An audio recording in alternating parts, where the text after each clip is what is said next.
Sales tax की class sales tax की class room number दूसरे कमरे में होगी और उसकी टाइमिंग भी चेंज है। वो 3 से 5 वो अलहदा है, ये अलहदा है। ये तो एज पर रूटीन क्रैश जो चल रहा है वो हमारा चलेगा। वो क्रैश नहीं है, वो हल्की आंच पे पकाना है। ठीक है, इसको तेज ज़रा पका रहे हैं। ये सिर्फ गर्म कर रहे हैं। ये पहले पके हुए बच्चे हैं, ठीक है, उनको पकाना है स्लो स्लो। ठीक हो गया जी सर।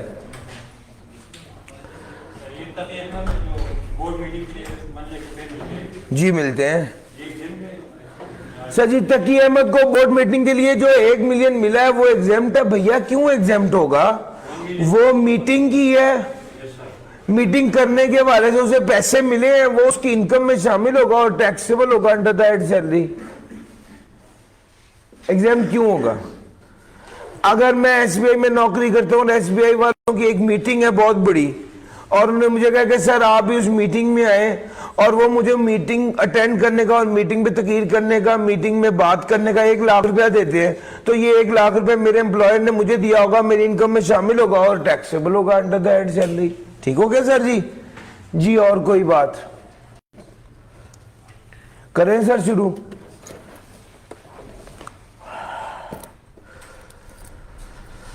लो सर, वादे के मुताबिक लेटेस्ट अटेम्प्ट का सवाल ऑटम 23 का शुरू करने लगा हूं।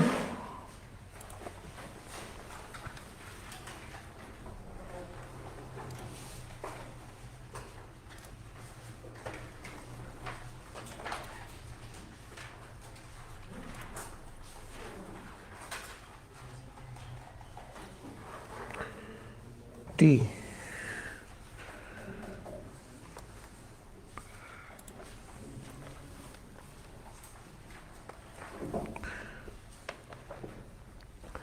शुरू करें सर। बिस्मिल्लाहिर्रहमानिर्रहीम। Sweet Bakers is a bakery business owned by Maryam and her 2 brothers Ehsan and Ghulam, who share profit in the ratio of 60 to 20 to 20 respectively. SB yani Sweet Bakers has 3 retail outlets located in Karachi, and it also owns agricultural land that is rented to a chicken farmer. अच्छा, इसके पास land भी है जो chicken farmer को इसने दी हुई है। अच्छा, SB is registered with sales tax authorities as a tier 1 retailer. इससे पहले में यही इतराज होता था, रिटेलर के तौर पे ये रजिस्टर भी है। The following information has been extracted from the records of SB for the year ended 30 June 2023। Net sales है, कॉस्ट ऑफ सेल है, जीपी है, ऑपरेटिंग एक्सपेंसेस है, profit before tax. Additional information के हवाले से अगर बात करें, net sale includes rental receive from chicken farmer as follows. Net sale में जो चिकन फार्मर से रेंटल वसूल किया है वो शामिल है, और वो यानी 500 मिलियन की सेल के अंदर जो वो जो फार्मर से जो पैसे लिए हैं वो भी शामिल है। 5.5 मिलियन तो उसको शामिल होगा रेंट जो वसूल कर रहा है, और 112 patties of egg every month. Sir 112 पेटियां महीने की, इसका मतलब है मल्टीप्लाई बाय 12 करूंगा तो ये साल की पेटी बनेगी। ठीक हो गया सर? हर पेटी की वैल्यू कितनी है? 7200 रुपए। तो वो कहता है कि सेल के अंदर किराया शामिल है, और किराए के हवाले से वो ले क्या रहा है? 0.5 मिलियन पैसे ले रहा है और बाकी एग लेता है 120 पेटी। 120 पेटी ऑफ एग है और 120 पेटी हर महीने ले रहा है, तो 120 को 12 से मल्टीप्लाई करो और 7200 से भी कर दो, क्योंकि एक पेटी कितने की? 7200 की। ये मिलियंस में बात चलेगी ये सर जी। कितना हो गया? 10.368 मिलियन, ऐसा ही है। लो सर, ये तो वो वसूल कर रहा है किराए के हवाले से। अब एग्रीकल्चरल लैंड का किराया टैक्सेबल है या एग्जेम्प्ट है? एग्जेम्प्ट है सर, कल पढ़ाया आपको। अब चूंकि ये एग्जेम्प्ट है तो इसका मतलब बिल्कुल सिंपल है, एग्रीकल्चर लैंड का किराया एग्जेम्प्ट है तो ये इनकम फ्रॉम बिजनेस में नहीं आना, बल्कि ये अलहदा एग्जेम्प्ट इनकम के तौर पे आएगा। ठीक हो गया। कॉस्ट ऑफ सेल में क्या शामिल है? Purchase of various raw material जिसकी वर्थ 24 मिलियन की थी और इसको पेमेंट करते वक्त टैक्स नहीं काटा। आपको पता है अगर आप परचेज करेंगे और टैक्स नहीं काटेंगे तो आपको वो एज डिडक्शन लाओ नहीं होगा, लेकिन अगर रॉ मटेरियल की परचेज होगी तो 20% ऑफ परचेजेस एज डिडक्शन लाओ नहीं होगा, 80% फिर भी लाओ होगा। पढ़ाया हुआ ना, वो वाला रूल यहां पर अप्लाई किया। पिछली अटेम्प्ट का पेपर है, कोई बहुत पुरानी बात नहीं है सर। ऑटम 23 का। कॉस्ट ऑफ सेल में क्या शामिल है? Purchase of various raw material, ये वाली बात हो गई। परचेज ऑफ मिल्क पाउडर कितने का? 10 मिलियन का। 10 मिलियन का मिल्क पाउडर लिया जिसका 10% तो पार्टनर ने पर्सनल यूज कर लिया, यानी 10 मिलियन का खुश्क दूध लिया था, उसका 10% यानी 1 मिलियन पार्टनर्स ने खुद इस्तेमाल कर लिया। ये अगर पर्सनल, ये इसको कहते हैं personal expense. Personal expense business expense नहीं है और एज डिडक्शन अलाउ नहीं होगा। सर हर एडजस्टमेंट के साथ आपको बता रहा हूं। सैलरीज ऑफ 0.8 मिलियन, 8.2 मिलियन और 6 मिलियन और 4.8, सर जी पार्टनर्स को जो सैलरी दी जाती है वो एज डिडक्शन अलाउ नहीं होती। बेकरी के लिए 15 मिलियन का प्लांट खरीदा, सर जी प्लांट खरीदा तो कैपिटल नेचर का खर्चा है। इसने ये देखो कॉस्ट ऑफ सेल का मतलब है इसने ये खर्चा एक्सपेंसेस के तौर पे अकाउंटेंट ने माइनस किया हुआ है। हम टैक्स वाले हैं, हम उसको देख रहे हैं और हम असेस कर रहे हैं कि टैक्स के असूलों के मुताबिक तो माइनस नहीं करने की इजाजत, तो हम उसे ऐड बैक कर। यार मेरी बात समझ आ रही है? ये सिर्फ गेम है। ऑपरेटिंग एक्सपेंसेस में शामिल है purchase of point of sale machine worth 0.4 million which was installed in 1 July 2022 in all outlets to integrate with FBR computerised system for real time reporting. कितनी खुशी की बात है, ये वो वाला मुकाम आ गया है कि अब एफबीआर के कहने पे बंदे ने पॉइंट ऑफ सेल मशीन को इंटीग्रेट कर लिया एफबीआर से। हमने बताया था कि अगर वो इंटीग्रेट कर लेगा तो टैक्स क्रेडिट मिलेगा, याद है? कल पढ़ा है। कितना? एक्चुअल या 1.5 लाख पर machine, which ever is lower.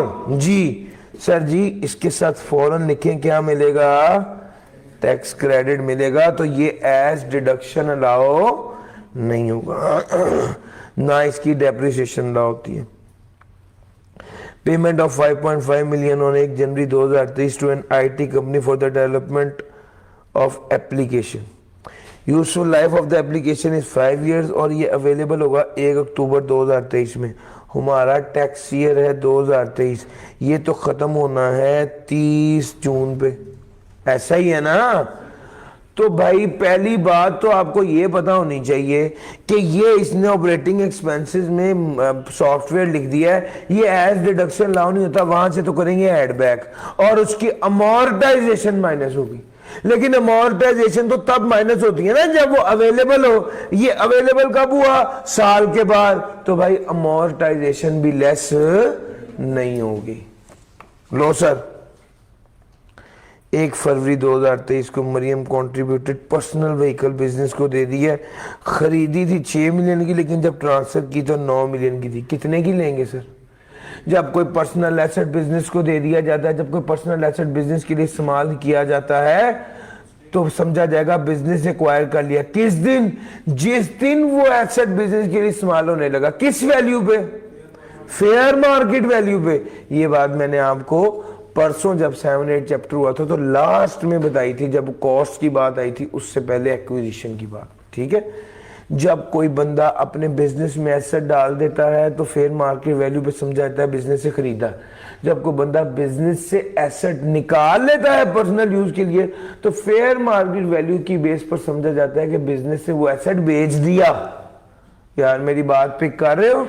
ये बात लो सर। अच्छा, एक अच्छी बात यह है कि एक एडजस्टमेंट भी ऐसी नहीं है जिसको देख के बंदा कहे कि वो मेरा तो रंग बिल्कुल उठ गया, मैनू समझ नहीं आ रही। आज तक कभी ऐसी गल सुनी नहीं। सारी बातें एडजस्टमेंट पढ़ा चुके हैं, पास पेपर में करा चुके हैं, प्रैक्टिस में करवा चुके हैं, समझा चुके हैं। कोई ऐसी चीज नई नहीं आई। हालांकि जनरली मैं एज ए टीचर एक्सपेक्ट करता हूं कि यार एक न्यूमेरिकल में एक आध को पंजाबी में कहते हैं विंगी बात होती है कि यार वो मौके पे बंदा उससे कंफ्यूज होता है। और आप भी ज़हन बना के जाएं कि न्यूमेरिकल में एक आध एडजस्टमेंट ऐसी होगी कि आप देखेंगे कि यार है विचों केड़ा सप निकला है, होना था मैं की करना। यस, कोई बात नहीं, घबराना नहीं है। और जो भी होगा 18 नंबर 16 नंबर के सवाल में उसकी औकात 2-3 नंबर की होगी, तो 3 नंबर से नहीं घबराना, बाकी 15 में से 12-13 नंबर लेना अक्लमंदी है। सर समझ आ रही है? तो ये मैंने आपको सिखाना है कि भाई नई चीज, अनसीन चीज, एकदम कोई अनयूजुअल एडजस्टमेंट से घबराना नहीं। ये एडजस्टमेंट की टोटल वर्थ पूरे पेपर में 10 नंबर 8 नंबर 12 नंबर, इससे ज्यादा नहीं होती। तो सर 15 नंबर की हो, 85 में से 50 लेना कोई बिग डील तो नहीं है। सर मेरी बात समझ आ रही है? तो जो बंदा पेपर में पैनिक कर जाता है वो बंदा 15 नंबर की वजह से 85 में से 50 नहीं ले पाता। और जो बंदा थोड़ा सा अपने नर्व्स को जो है वो काबू में रखता है और कहता है मैंने घबराना नहीं है, all is well, all is well, all is well, वो एंड पे उस 85 में से 50 लेने में कामयाब होता है। ठीक हो गया? नहीं तो मोए मोए तो हो ही जाना एंड पे। सर समझ आ रही है? तो भाई सिर्फ अपने नर्व्स को कंट्रोल करने की गेम है इस पॉइंट पर। जैसे जैसे आप तैयारी कर रहे हैं यार, प्रेशर उस पर ही पड़ता है जो तैयारी करता है। कोई ऐसा बंदा जिसने अब तक किताब नहीं उठाई ना, उससे पूछेंगे वो बड़ा चिल होगा। यार कर लेंगे इंशाल्लाह, किस बात की जल्दी है। उसको किस चीज का प्रेशर है? जिसने मेहनत की होती है, जो इबादत करता है, जहन्नम का खौफ भी उसे ही होता है। तो जो वैसे ही दिन रात नशे में है उसको क्या फर्क पड़ता है जन्नत हो या जहन्नम हो? वो तो बात की बात देखी जाएगी। यार मेरी बात समझ आ रही है? तो सर ये प्रेशर बिल्ट होना मेहनत के साथ नेचुरल है, लेकिन इस प्रेशर को कंट्रोल करना एक आर्ट है। इंशाल्लाह आप मॉक के बाद आएंगे, मॉक के बाद नहीं बुलाऊंगा आपको, मॉक के फौरी बाद यहां पर सेशन रखूंगा इंशाल्लाह, और उसमें आप लोगों को सिखाऊंगा कि भाई ये सवाल था, इसमें ये टेढ़ी बात थी, नहीं समझ आई, कोई बात नहीं, कितने की थी, कितनी वर्थ थी इसकी। 100 रुपया जिसके पास हो उसका 2 रुपए का ठीपा गुम जाए, कितना ढूंढेगा वो? लानत भेजो यार, बाकी 98 से अपनी जिंदगी गुजारा कर लो। क्या ख्याल है सर? ये भी आर्ट है, इसको भी सीखना है, लेकिन ये उसके बाद का है जब आप पहले एक बार मेहनत करें, तैयारी करें और वो प्रेशर फील करें, उसके बाद ये बात है कि इसको हैंडल कैसे करना है इंशाल्लाह। खैर बाय द वे जो बातें मेरे ज़हन में आई मैं आपको बताता जा रहा हूँ। सर जी गेम सवाल कोई कुछ ऐसी नहीं कहने को, अब देखें यकीन माने कहने को ये एओपी का सवाल है, तो इसमें एओपी का क्या बिगाड़ा है इसमें? उसने तो मेंबर्स का कोई नाम पता नहीं लिया बेचारों का कि यार ये भी जिंदा है या मर गए। सिंपल बिजनेस की एडजस्टमेंट थी। लो सर इसको हल करते हैं।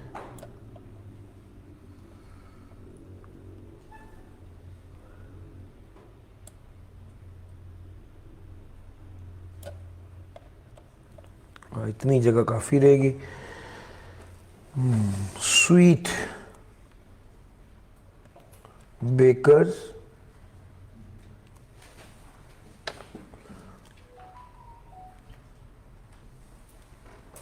कुछ नहीं करना, सिर्फ ऑब्जर्व करना सर क्या कर रहे हैं मेरे कहने पे। नोट करने की बजाय पीडीएफ आपके साथ शेयर करा दूंगा, सिर्फ ऑब्जर्व करेंगे सर क्या करें, किस मौके पे रुके, किस मौके पे टोटल किया, किस मौके पे क्रेडिट निकाले, किस किस चीज की वर्किंग बनाई, सिर्फ ऑब्जर्व करें।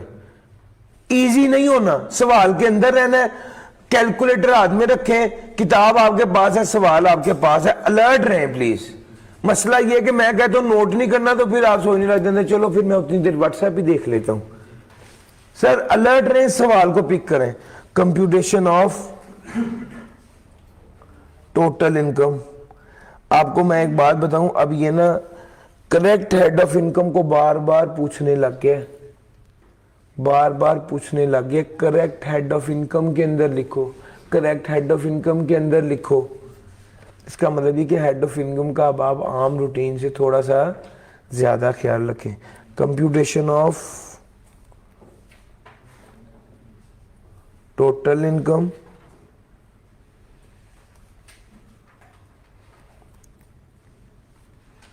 Taxable income and tax liability. कैमरे में देखिएगा यार, ये क्लियर नजर आ रहा है या मुझे थोड़ा बड़ा लिखना चाहिए? कैमरे में क्लियर नजर, मोबाइल पे भी नजर आ रहा है? अच्छा जनाब, लो सर यहां पर लिखा इनकम फ्रॉम बिजनेस, सारी गेम इसी की है। Working number 1, income from business. कहां से शुरू करनी वर्किंग? Accounting profits. पहला काम क्या करो, जो सेल्स में शामिल है और सेल्स में शामिल नहीं होना चाहिए था, इसको लेस कर देते हैं।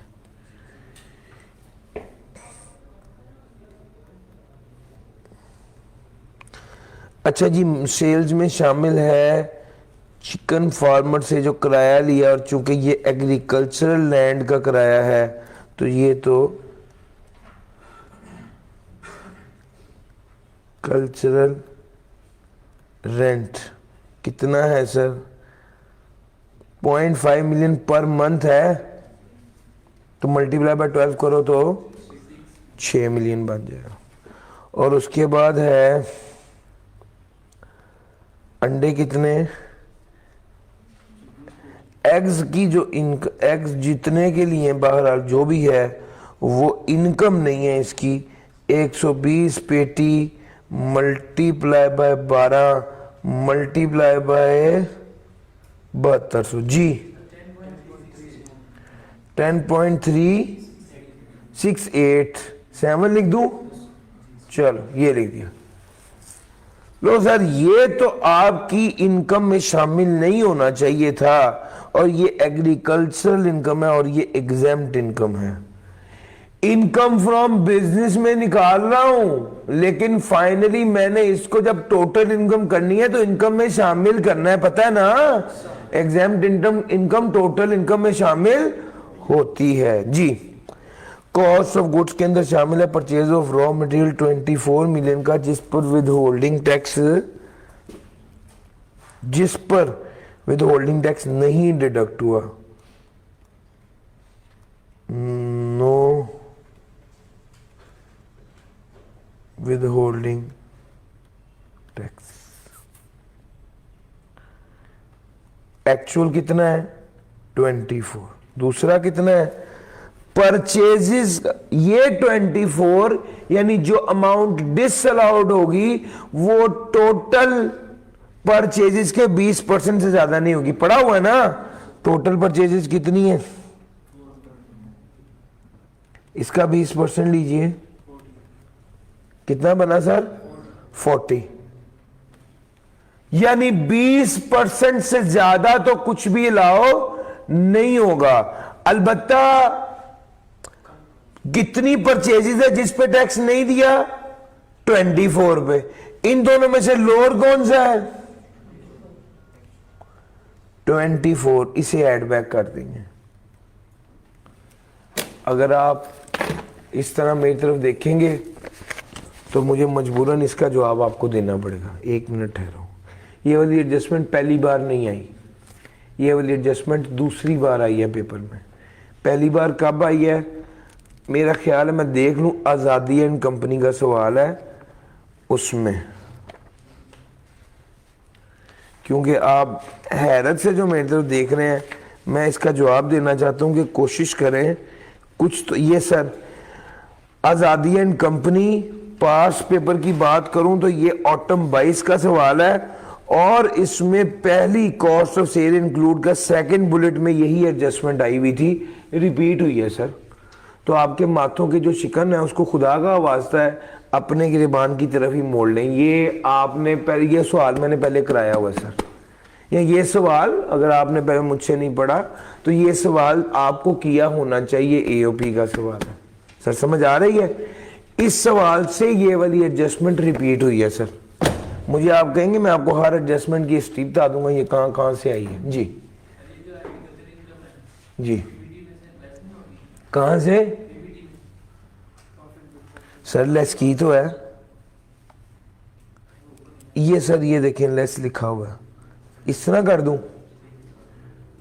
लो सर मैं कर दिया, आप ठीक कह रहे हैं। अच्छा भैया आगे चलते हैं। Purchase of milk powder worth 10 million of which 10% is delivered to the home for 3 partner. Sir इसको कहते हैं personal expense, personal expense.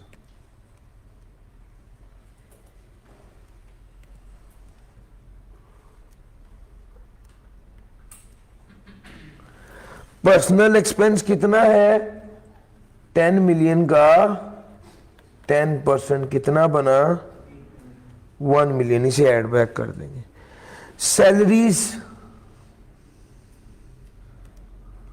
Of partners 8.2 plus 6 plus 4.8। जी बताइएगा 8 और कितना हो गया सर? पूरा 19 है सर जी। ये 19 मैंने यहां पर लिख दिया। उसके बाद आ गया purchase of new bakery plant worth 15 million. Sir ji bakery, आपको नहीं लगता सर जी बेकरी प्लांट उसको खर्चों में माइनस नहीं करना चाहिए था, बल्कि उसकी डेप्रिसिएशन वगैरह निकालनी चाहिए थी? इसने खर्चों में से माइनस कर दिया ना सर, कॉस्ट ऑफ सेल में शामिल किया इसने। पहला काम आप ये करेंगे, इसको यहां पर कर देंगे ऐड बैक। फिर उसके बाद बेकरी प्लांट का करेंगे आप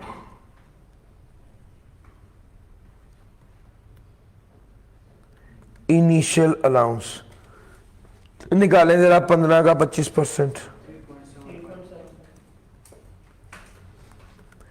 3.7 कर दिया लेस, डेप्रिसिएशन भी निकालिए।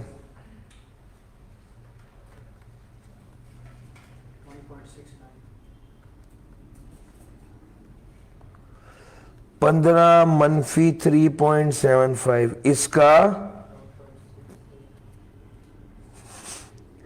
इसका 15% जी 1.69। लो सर क्लियर होगी बात? अच्छा जी, उसके बाद उसने कहा जी ये मैंने आपको ये सारी मैंने कॉस्ट ऑफ सेल वाली एडजस्टमेंट कर ली। अब ऑपरेटिंग एक्सपेंसेस में शामिल है purchase of point of sale machine. Sir ji point of sale machine एक कैपिटल नेचर का खर्चा है, इसको क्यों माइनस कर रहे हो? कितने की पॉइंट ऑफ सेल मशीन है? पीओएस मशीन कितने की है? 0.4 मिलियन की। अब मशीन कैपिटल नेचर का एक्सपेंस है, उसे ऐड बैक कर दिया, इसकी डेप्रिसिएशन अलाउ होती है? पॉइंट ऑफ सेल मशीन की डेप्रिसिएशन कैलकुलेट करेंगे 0.4 मिलियन का 15%। इसका जवाब है नो। क्यों सर? उस पर टैक्स क्रेडिट मिलना है, जिस पर टैक्स क्रेडिट मिलना है उसकी डेप्रिसिएशन तो कैलकुलेट नहीं होगी। Sir no depreciation. Sir pick किया आपने, इसके साथ टीसी मैंने लिखा हुआ है ताकि जब मैं टोटल इनकम कैलकुलेट कर लूं और तो टैक्स लायबिलिटी निकाल लूं तो जब टैक्स क्रेडिट ढूंढना हो तो मुझे फौरन टीसी नजर आ जाए, मुझे पता चल जाए टैक्स क्रेडिट मैंने पिक करना है। अभी क्लियर होगी बात? अच्छा जी आगे चलता हूं। इसके बाद आना है payment of 5.5 million on 1 January 2023 to an IT company for the development of an application to facilitate online order for customer। कितनी पेमेंट है? 5.5 million की पेमेंट। आईटी कंपनी की 5.5 million की पेमेंट है। आपको पता होना चाहिए कि ये तो जनाब सॉफ्टवेयर है ना, एप्लीकेशन है, ये इंटेंजिबल है। भैया इंटेंजिबल एक्सपेंस तो माइनस नहीं ना करेंगे, इसको क्या कर देते हैं? ऐड बैक कर देते हैं। और लेस क्या करना है सर जी? अमोर्टाइजेशन। भैया इंटेंजिबल तो ऐड बैक कर दिया 5.5 million का, अमोर्टाइजेशन लेस करनी है। यूजफुल लाइफ कितनी है? 5 million। लेकिन ये अवेलेबल कब हुआ सर जी? इसके साथ लिखेंगे no amortisation as available after year end. ओ भैया मेरी बात समझ आ रही है? मैं ये जो लाइनें लिख रहा हूं ना, इससे एग्जामिनर को मैं ये मैसेज देना चाह रहा हूं कि भैया मुझे पता है कि यहां पर कैलकुलेट नहीं करनी थी, मैं भूला नहीं हूं। मैं जो अपने जवाब के अंदर ये इनकॉर्पोरेट करता हूं ना, असल में इसका मकसद होता है कि मैं एग्जामिनर तक अपना नॉलेज पहुंचा दूं। मुझे पता था या नहीं होना था। लो सर आगे चलते हैं।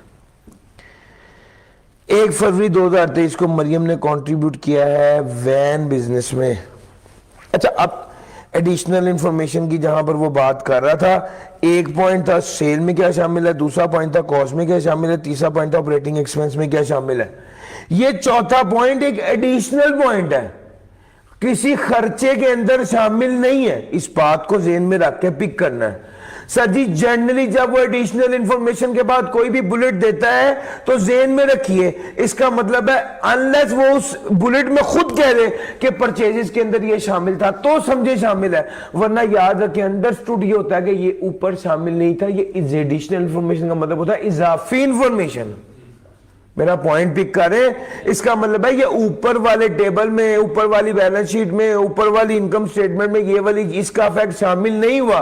ये इजाफी इंफॉर्मेशन है और इसका फैक्ट हमने इनकॉर्पोरेट करना है। यहां वो सवाल में आपको खुद कहेगा एडिशनल इंफॉर्मेशन के साथ कि ये चीज शामिल थी। इसका मतलब है जो चीज थी शामिल उसको तब्दील करके अब जो एक्चुअल इफेक्ट है वो दो। और अगर वो चुप रहे तो इसका मतलब है ऊपर वो चीज शामिल नहीं थी। ये चीज ध्यान से लो सर। 1 फरवरी 2023 को मरियम ने कंट्रीब्यूट किया अपने personal van to the business. Maryam ने पर्सनल वैन बिजनेस को कंट्रीब्यूट कर दी which she had purchase at a cost of ₹6 million। The fair market value of the machine at the time of transfer was 9 million। जी भाई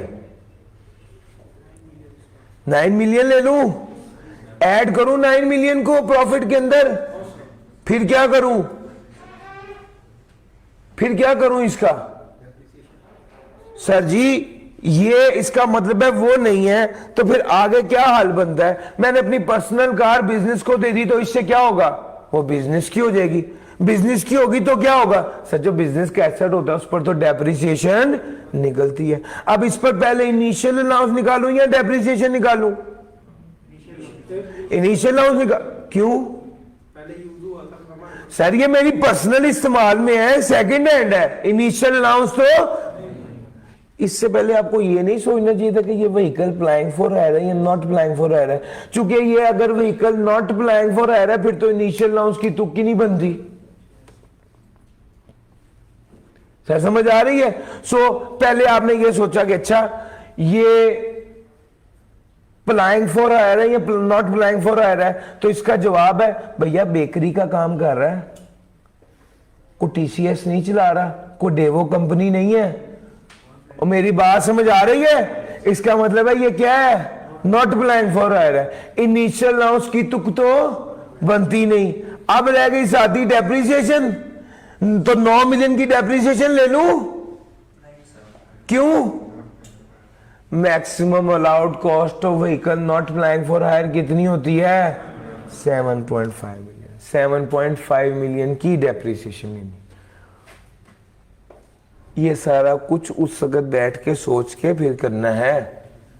इसके लिए back and पर 2 चीजें चाहिए, नॉलेज, प्रैक्टिस।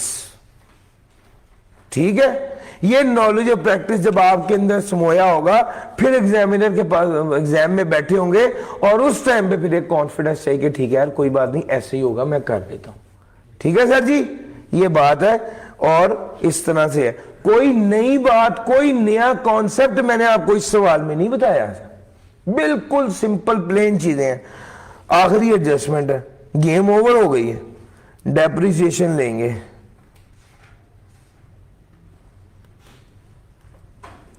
नाइन नहीं 7.5 का 15%। जी भाई 1.125। लो सर जी,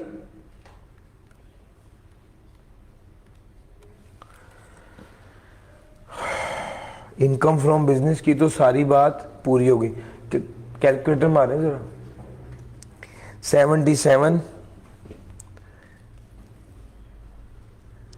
जब ये सवाल की एडजस्टमेंट पूरी होती है तो गेम ओवर हो जाती है सर। फिर उसके बाद अब आपने दरमियान से कुछ कुछ रहता है वो करना है। फॉर्मेट पूरा करेंगे, चीजें खुद ब खुद आती रहेंगी। 77 plus 24 plus 1 plus 19 plus 15 plus 0.4 plus 5.5, इस सबको जमा करना है। लेस करना है 6, 10.37 और 3.75 भी लेस करना है, और 1.69 भी लेस करना है, और 1.125 भी लेस करना है। जी कितना आ गया? 122.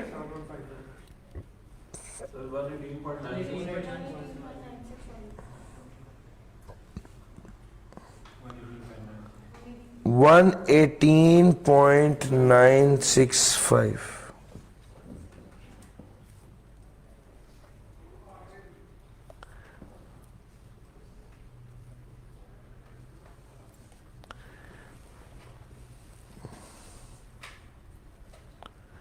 अच्छा जनाब, इतना फर्क आना नहीं चाहिए। 77 plus 24 plus 1 plus 19 plus 15 plus 0.4 और 5.5, इस सब को जमा किया और लेस कर दिया 6 और 10.37 और 3.75 और 1.69 और 1.125। जी सर टोटल बस बता दीजिए अब जो भी है। 118.965। सर जी आपने 71 लिया या 77 लिया? शुरू में 77 लिया ना? देखना यार कहीं गलत ना हो जाए। अच्छा जनाब, ये आ गई आपकी इनकम फ्रॉम बिजनेस 118.965। इसके अंदर अब ऐड करेंगे एग्जेम्प्ट इनकम। जी भाई रेंटल इनकम कौन सी सर? रेंटल इनकम माइनस तो की है, ये 6 और ये 10.37। जी एग्जेम्प्ट इनकम कितनी है सर जी? ये जो रेंटल इनकम थी 10 और साथ उसके था 10.37 और 6, ये बन गया 16.37। सर ये 16.37 जो है ये क्या है, ये एग्जाम्प्ट इनकम है। इसको टोटल कर दीजिए तो टोटल इनकम आ जाएगी। जी सर टोटल कीजिएगा।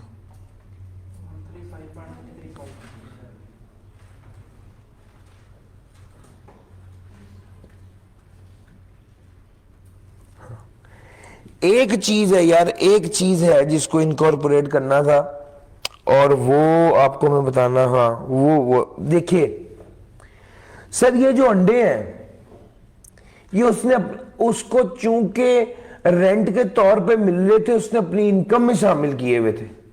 तो हमने कहा भैया ये तो एग्जेम्प्ट इनकम है, तो उसको लेस कर दिया। यार ये तो बात समझ आई। लेकिन एक सवाल है कि क्या ये अंडे एज रॉ मटेरियल हमारे पास इस्तेमाल हो रहे थे और इनकम में से माइनस होने चाहिए थे या नहीं? यार पॉइंट समझ आ रही है? ये डिफरेंस है। और ये यहां पर जो रॉ मटेरियल या रॉ एग्स हैं, रॉ मटेरियल जो एग्स हैं कितने इस्तेमाल हो रहे थे?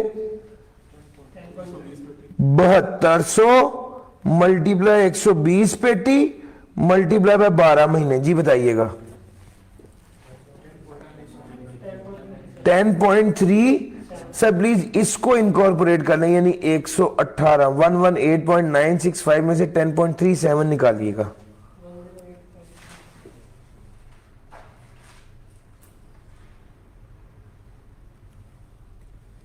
जी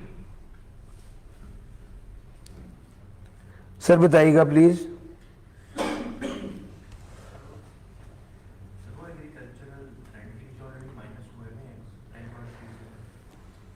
एक तरफ तो उसने इनकम में शामिल किया हुआ था, मैंने उसे रिवर्स किया।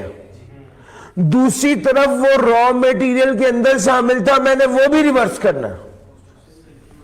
यार रॉ मटेरियल है ना, तो पहले तो असल में जो पहला मैंने रिवर्स किया वो तो मैंने उल्टा किया, वो तो उसने इनकम में शामिल किया था, मैंने उसको रिवर्स किया और उसको बिजनेस में से निकाल के उसको एग्जेम्प्ट में शामिल किया। ये देखो 10.37, एक 10.37 ये और एक 10.37 की वो दोनों आपस में नॉक हो गए, और एक 10.37 के अंडे इस्तेमाल हुए हैं जो कि बिजनेस में इस्तेमाल हुए हैं, वो तो माइनस होने हैं ना कॉस्ट ऑफ सेल में, वो कर दिया बस।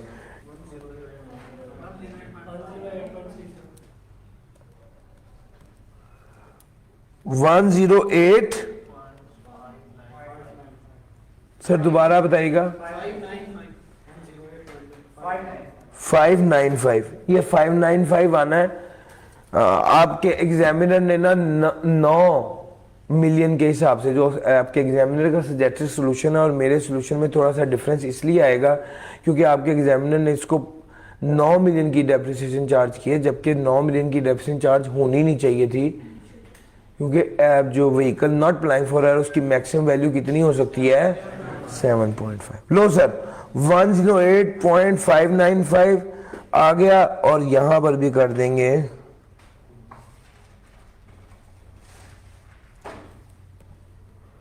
108.595। लो सर टोटल इनकम निकालिएगा बस। 1965। सर ये टोटल इनकम है। टोटल इनकम के बाद सबसे पहले हम क्या करते हैं? एग्जाम्प्ट इनकम लेस करते हैं, क्योंकि इस पे तो टैक्स नहीं ना लगना। 16.37। उसके बाद हम देखेंगे कोई सेपरेट ब्लॉक है, कोई एफटीआर है? नहीं है। ज़कात, डब्ल्यूडब्ल्यूएफ, डब्ल्यूपीपीएफ, एजुकेशनल एक्सपेंस है? नहीं है। तो भाई ये क्या हो जाएगी फिर? जी टैक्सेबल इनकम हो जाएगी कितनी? 108.595। अब टैक्सेबल इनकम के बाद हम टैक्स लायबिलिटी निकालेंगे। जरा रेट निकालिए। सर ये एओपी है, एओपी का रेट निकालेंगे। नॉन सैलरीड वाला रेट लगाएं, जरा बताएं। 108.595 का रेट निकालिएगा।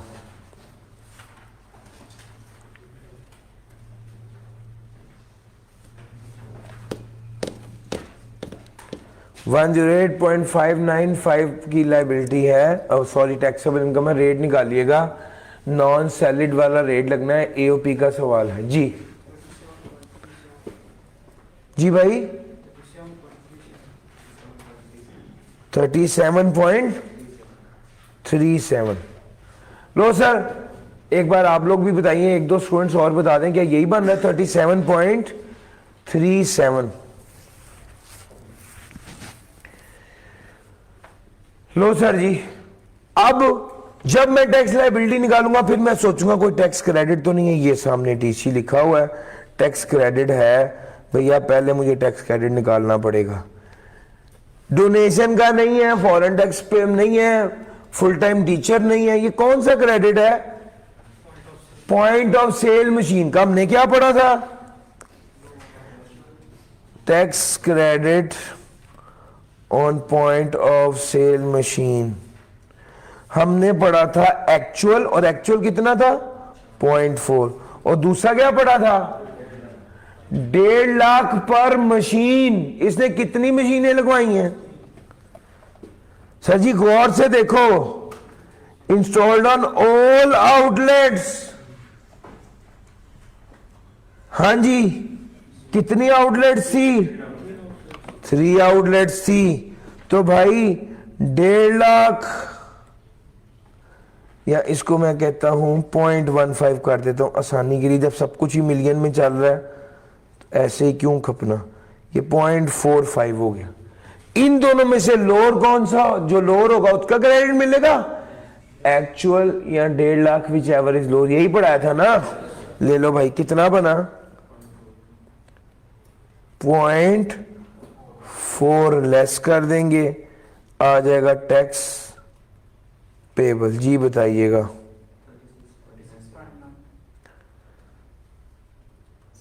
36.97 नहीं बनता? बस ये सवाल कंप्लीट हो गया। 36.97। इस तरह से ये सवाल करना था। पीडीएफ आप लोगों के साथ शेयर करवा दूंगा। फिर भी अच्छा, मैं समझता हूं इस पूरे सवाल में सिर्फ एक ट्रिकी एडजस्टमेंट थी, वो वाली कि ये 10.37 2 बार माइनस होना था। उसको भी लॉजिकली अगर आप समझें तो आप इस बात को असेस कर सकते हैं कि एक बार उसको रिवर्स किया है और एक बार जेन्युइन माइनस हुआ है as cost of goods sold. उसके अलावा मुझे लगता है कि ये सवाल बड़ा आसान था, डूएबल था, और इस 16 में से 12-13 नंबर लेना मुश्किल नहीं थे। जी हाँ जी, रेट हम एक तो ये रेट पेपर में गिवन होगा, ठीक है। दूसरी बात है रेट आईटी का 30, बिल्डिंग का 10, बाकी सबका 15 होता है। लेकिन फिर भी आप लोग रेट क्या कर सकते हैं, पेपर के आखिरी समय पे रेट गिवन होगा डेप्रिसिएशन का, ठीक है। इनिशियल अलाउंस का भी वैसे गिवन होता है। 10.37 जो 2 बार माइनस हुआ है, इसके पीछे एग्जामिनर ने कितने मार्क्स रखे होंगे अलॉट करने के लिए? 2 नंबर। एक बार पहले 2 बार माइनस किए, 2 नंबर रखती होंगे, मैक्सिमम 2 नंबर रखती होंगे, ठीक है।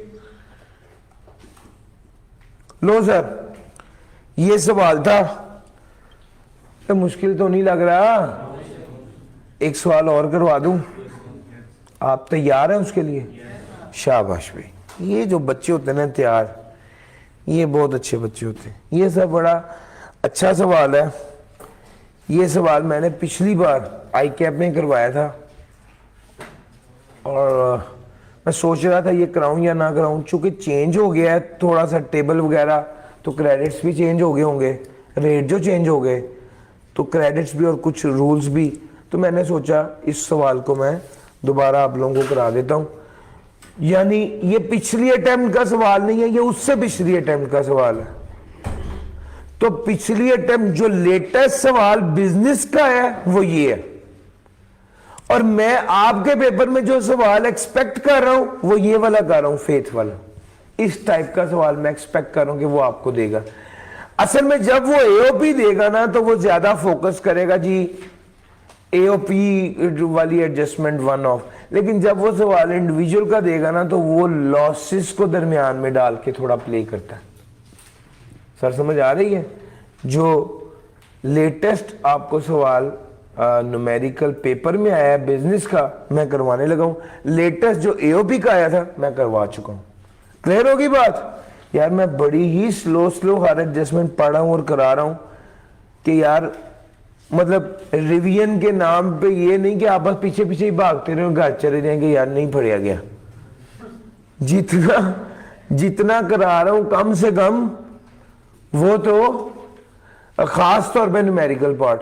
थ्योरेटिकल पार्ट में ये है कि यार जो बहुत अहम बात होगी उस पर हम उसको ज्यादा रीइंफोर्स कर देंगे, क्योंकि जो अगला हिस्सा आने वाला है 14, 15, 16 उसको भी इंशाल्लाह हमने डील करना है। लो सर, फेथ ब्रदर्स, बड़ा अच्छा सवाल है यार।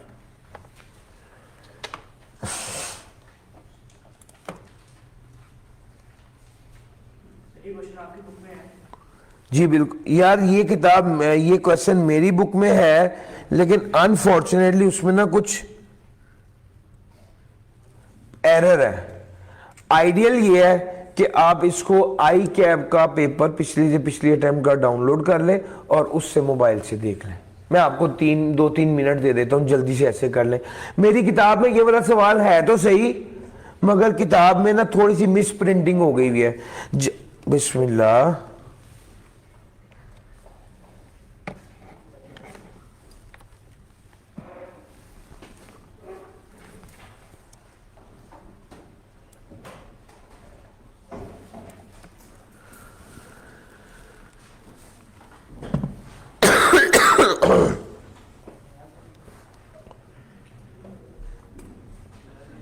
सर जी कर लिए ना? वैसे तो मैं साथ साथ ये सवाल आप देख ही रहे हो, किताब की बजाय कहां से देख लेना, आई कैब का पिछली से पिछली अटेम्प्ट का सवाल, ठीक है?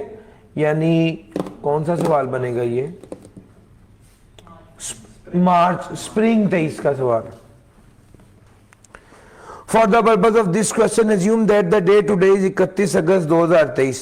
Faith Brother is engaged in the business of manufacturing tools and equipment. Following information has been extracted from FB's record for the year ended 30 June 2023. बड़ी ध्यान से यार, बड़ी तवज्जो चाहिए। ये सवाल मैं समझता हूँ पिछला सवाल आसान था, ये सवाल ज्यादा ट्रिकी है, हैं? यार तवज्जो इधर रखना। और यस और नो, ध्यान नाल यार, ध्यान नाल। रेवेन्यू है 1.4 मिलियन का, एक्सपेंस है 1270 मिलियन के, अदर इनकम है 47 मिलियन की, नेट प्रॉफिट है 177 मिलियन। एक्सपेंसेस में क्या शामिल है? अकाउंटिंग डेप्रिसिएशन है 188 मिलियन की। जैसे ही पढ़ा जेन में है कि भाई इसको तो हमने एड बैक कर देना, रिवर्स करना है। कैश पेमेंट थी 1 मिलियन की for purchasing the 10 air tickets. Air tickets जब मैंने सोचा, मेरे दिन में फौरन आया कि यार ये फेयर है और ट्रैवल फेयर जो होता है उसके वजह से जितनी भी पेमेंट कैश में की जाए अलाउड एज डिडक्शन होती है, कोई टेंशन नहीं है, ये अलाउड होगी। Payment of 4 million to shipping line on account of damages for container blocked at port. Moreover, the penalties of rupees 9 million were also paid to various clients on delaying their orders because of closure of production plant for 2 weeks during the year. अच्छा जनाब, 4 million की payment थी, shipping line को किया है डेमरेजेस charge. ये जो डेमरेजेस charges होते हैं ना, ये भी कानून की खिलाफ वर्जी नहीं है, अलाउ होंगे। 9 मिलियन की पेनल्टी लगी है ऑर्डर डिले की वजह से, कानून की खिलाफ वर्जी अलाउ होंगे। 50 मिलियन की पेमेंट की है बिल्डर्स को कंस्ट्रक्शन ऑफ बिल्डिंग के लिए, और ये एक्सपेंस, यार ये तो एक्सपेंस में शामिल नहीं होने चाहिए, ये तो एक्सपेंसेस में शामिल नहीं होने चाहिए। पेमेंट ऑफ एडी 1 लाख दिरहम जो 50 मिलियन के बनते थे, ये हमने इसकी पेमेंट की है नई प्रोडक्ट के लिए। फॉरेन एक्सचेंज पे लॉस आ गया, कितना? 15.8 मिलियन का लॉस आ गया फॉरेन। द लायबिलिटी जो है उसकी वजह से 1 जनवरी 2022 को जो है वो 400, अच्छा जी पेमेंट ये तो उसने बता दिया कि हमने AED की पेमेंट की 5 मिलियन की रिसर्च इंस्टीट्यूशन को, ये एक अलहदा बात है। फॉरेन एक्सचेंज लॉस आ गया 15.8 मिलियन का, क्यों आया है? क्योंकि जो लाइबिलिटी थी सेकेंड हैंड प्लांट की कतरी रियाल थे 4 लाख कतरी रियाल की हमने क्या मंगवाई थी, सेकेंड हैंड प्लांट मंगवाया था, और क्या हो गया है, इस पर लॉस आ गया, लाइबिलिटी बढ़ गई है। क्यों बढ़ी है? वो कहता है जब मंगवाया था तो रेट 45 था, 30 जून को रेट कितना हो गया? जब रेट कम हुआ, लाइबिलिटी कम हुई, कॉस्ट कम हुई, इनिशियल अलाउंस और डेप्रिसिएशन कम हो गई, ठीक है। बाद में रेट बढ़ गया तो WDV बढ़ा देंगे, WDV बढ़ेगी तो डेप्रिसिएशन बढ़ जाएगी। अब ये वाली जो स्टोरी मैंने आपको बिजनेस में पढ़ाई थी उसको अप्लाई भी कराता हूं। Other income comprise of recovery of bad debts of ₹16 million. The amount of ₹30 million was written off 3 years ago, out of which only ₹10 million was allowed by the tax authorities. Sir ji bad debt recover हो गया 16 million का, actual bad debt था 30 का, allowed था 10 का। कभी पढ़ी है ये वाली adjustment? A-B recovered minus actual minus allowed, यार पढ़ी है ना, सिंपल वो एडजस्टमेंट है। कैपिटल गेन उसने कमाया 40 मिलियन का, कैसे? मुदारबा सर्टिफिकेट जो खरीदे थे 10 जुलाई को 8 के, फिर अनलिस्टेड कंपनी के शेयर्स थे 12 के, फिर शेयर्स ऑफ लिस्टेड कंपनी थे 20 के। अब आपको पता होना चाहिए लिस्टेड कंपनी से जो कमाया वो तो क्या है, लिस्टेड कंपनी से जो कमाया वो क्या है, वो सिक्योरिटीज है और सेपरेट ब्लॉक आइटम, और अनलिस्टेड और मुदारबा सर्टिफिकेट भी क्या है, ये भी सेपरेट ब्लॉक आइटम सिक्योरिटीज में आता है। लेकिन ये क्या है, ये NTR है। यार मेरी बात समझ आ रही है? इन चीजों को ध्यान में रखना। और वो कहता है 9 मिलियन का लॉस भी हुआ इंश्योरेंस क्लेम के हवाले से। The loss was Lloyd against damage of a new machine during the shipment that was rendered unfit for use. अब आपको ये बात पता होनी चाहिए, आपके प्लांट एंड मशीनरी इंपोर्ट की वो रास्ते में थी, अभी अवेलेबल फॉर यूज नहीं हुई, अभी अवेलेबल फॉर यूज नहीं हुई, तो वो डेप्रिशिएबल एसेट नहीं होगा, डिस्पोज हो गया, उस पे लॉस आ गया, ये लॉस कैपिटल लॉस होगा। ये लॉस कौन सा लॉस है? कैपिटल लॉस है। तो भैया ये वाला लॉस कैपिटल लॉस है और ये वाला लॉस कैपिटल गेन के अगेंस्ट एडजस्ट हो सकता है। ठीक हो गया? लो सर, टैक्स डेप्रिसिएशन सारे एसेट्स का 214 मिलियन है। हाँ, जो इंपोर्टेड सेकेंड हैंड प्लांट है ना, इसका भी निकालना है। वो जो सेकेंड हैंड प्लांट आपने लिया है कतर से 4000 कतरी रियाल का, उसकी डेप्रिसिएशन के अलावा बाकी डेप्रिसिएशन इतनी है। इसका मतलब यह है कि उसकी डेप्रिसिएशन कैलकुलेट करनी है। Following are the details of losses brought forward for the previous year. पिछले सालों के जो लॉसेस हैं उसने निकालनी है। अनएब्जॉर्ब डेप्रिसिएशन भी है भैया, स्पेकुलेशन बिजनेस का लॉस भी है, अदर बिजनेस का लॉस, ट्रेडिंग का लॉस भी है, फिर कैपिटल लॉसेस भी हैं। ठीक हो गया?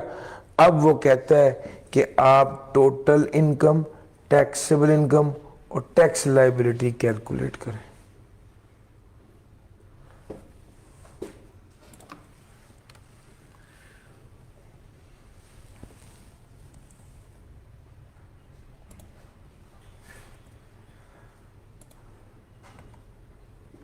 लो सर, स्टोरी आपके सामने आ गई। अच्छा सवाल है, कॉन्सेप्चुअल सवाल है। लॉसेस की भी इसने दरमियान में एडजस्टमेंट डाल दी है और आपसे चाहिए रहा है कि आप इसे करें। करते हैं सर, ऐसा क्या मसला है? इंशाल्लाह। सर जी शुरू करूं? सवाल पिक किया है, एक एक पहलू को मैंने अच्छे से देख लिया। इसके अंदर डिडक्टेबल अलाउंस नहीं है, लॉसेस सॉरी टैक्स क्रेडिट का कोई सीन नहीं है। मेजर जो क्या है वो लॉसेस वाला एलिमेंट ही है, उसको देखते हैं कि कैसे करना है। शुरू करते हैं sir.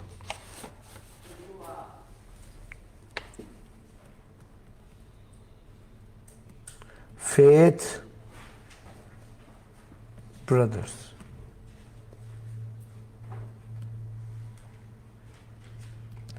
computation of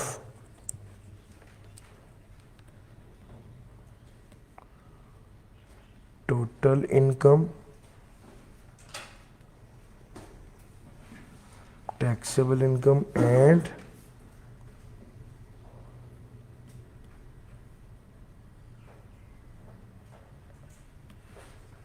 tax liability.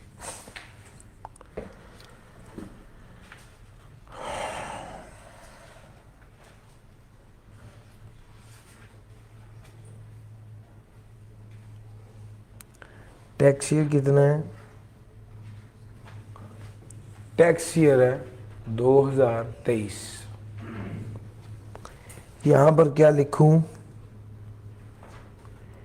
Income from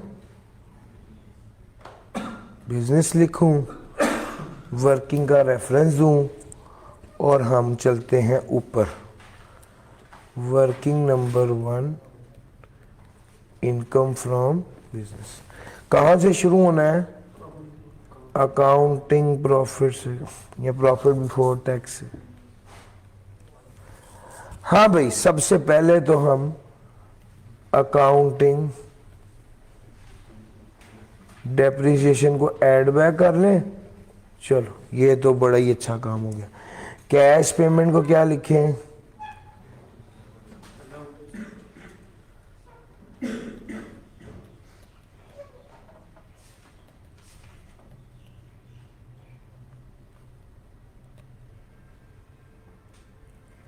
यार जो मैं यहां पर ही लिख देता हूं ना, यहां पर लिखने का मतलब है मैं जस्टिफाई कर रहा हूं। देखिए अगर आप यहां पे कुछ भी नहीं लिखते तो आपको नीचे नोट दे के लिखना पड़ेगा। यार कुछ तो बताओगे ना उसको कि आपने क्यों नहीं किया। मेरा पॉइंट पिक कर रहे हो? आपको अपने नॉलेज पर जो सफे पर लिखोगे वही उस एग्जामिनर तक पहुंचेगा। आपके सीने का इल्म सीने में ही दफन रह जाएगा। जो सफे भी आएगा वो एग्जामिनर तक पहुंचेगा। मैंने ये लिखा हालांकि इसका कोई काम नहीं है, लेकिन ये मेरी नॉलेज को बता रहा है कि भैया मुझे पता है ये अलाउड एज डिडक्शन है। ये नहीं हुआ कि मैं गलती से भूल गया हूं। सर समझ आ रही है? भैया आगे चलते हैं। Payment of ₹4 million to a shipping line on account of damages.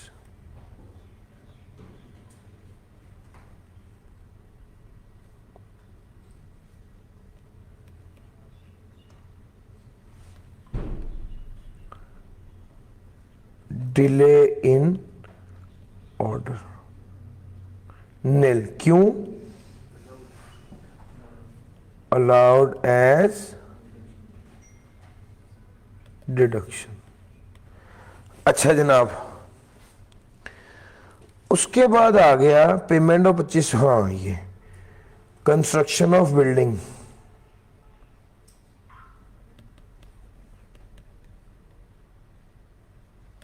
कितना है सर? 50 मिलियन है भैया। क्या कर देंगे? ऐड बैक कर देंगे। 9 मिलियन भी अलाउड होगा? जी बिल्कुल सर। डिले ऑर्डर में डिले करने की वजह से कानून की खिलाफ वर्जी नहीं की। Payment of AED some equivalent to 5 million to a research institution for in UAE। Sir research का खर्चा माइनस करने की इजाजत है? यस। लेकिन वो रिसर्च कहाँ होनी चाहिए? बिजनेस के लिए होनी चाहिए और पाकिस्तान में। ये रिसर्च किधर हुई है? अलाउड एज डिडक्शन नहीं होगा।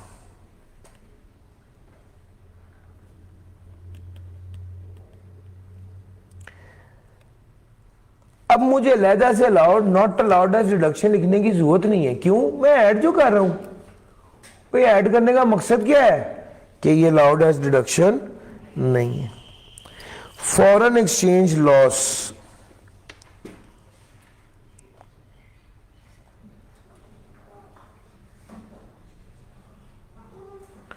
वो कहते हैं एक्सपेंसेस में फॉरेन एक्सचेंज लॉस भी शामिल है। तो पहला काम तो ये करें कि फॉरेन एक्सचेंज लॉस को रिवर्स करें।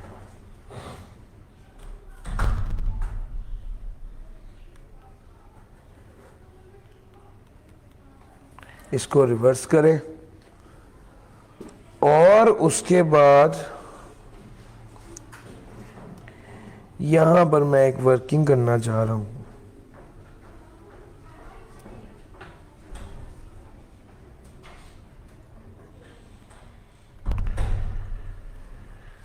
Second hand plant, second hand plant कितने का खरीदा था? 4 लाख कतरी रियाल का, ठीक हो गया। और उस पर 4 लाख कतरी रियाल का खरीदा था, इंटू 45 करें सर, कितना बन रहा है? 18 मिलियन। ये इसकी कॉस्ट थी। पहला काम क्या करूंगा मैं, इसकी कॉस्ट में से जो फॉरेन एक्सचेंज का डिफरेंस है उसको खत्म करें। 30 जून 2022 को 4 लाख इंटू 45 माइनस 40, जी कितना बना? 2 मिलियन। 2 मिलियन को लेस कर दूंगा। भाई लॉस हो गया था ना, ये एक्सचेंज करेंसी बढ़ गई थी तो फिर करेंसी के बेहतर होने की वजह से वैल्यू कम हो गई। 18 से लेस हो गया, कितना हो गया? 16 हो गया। अब ये पहला साल कंप्लीट हुआ है, इस पे पहले क्या लेंगे? इनिशियल अलाउंस कितना बनेगा? 16 का 25%। 4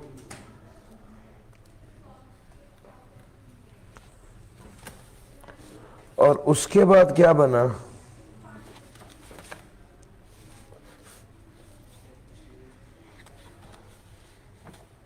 जी भाई डेप्रिसिएशन 16 मनफी 4, इसका 15%। जी बताइएगा। जी भाई तो इनिशियल लॉस भी पिछले साल का ही है। मैं WDV निकालूंगा तो आगे गेम करूंगा। 1.8 लो सर, 1.8 की डेप्रिसिएशन लेस हो गई। मुझे WDV बताइए कितनी आ गई? WDV कब किया भला ये? 30/6/2022 की। जी बताइएगा कितनी है? सही 11 है या 10 है? Please confirm. 10.2 है। 10.2 लो सर, ये ओपनिंग WDV निकली। जितनी वर्किंग मैंने की है ये इस साल के लिए रेलेवेंट नहीं है। मुसीबत ये है कि मैंने जो WDV मेथड की बेस पर निकालनी है, फॉरेन एक्सचेंज गेन भी लॉस भी एडजस्ट करना है। सर समझ आ रही है? तो मैं फॉरेन एक्सचेंज लॉस एडजस्ट करने के बाद जो वैल्यू निकालूंगा उस वैल्यू पर जो डेप्रिसिएशन लूंगा वो अलाउ एज डिडक्शन होगी। यार मेरा पॉइंट पिक कर रहे हो? अब जनाब फॉरेन एक्सचेंज लॉस कितना हुआ?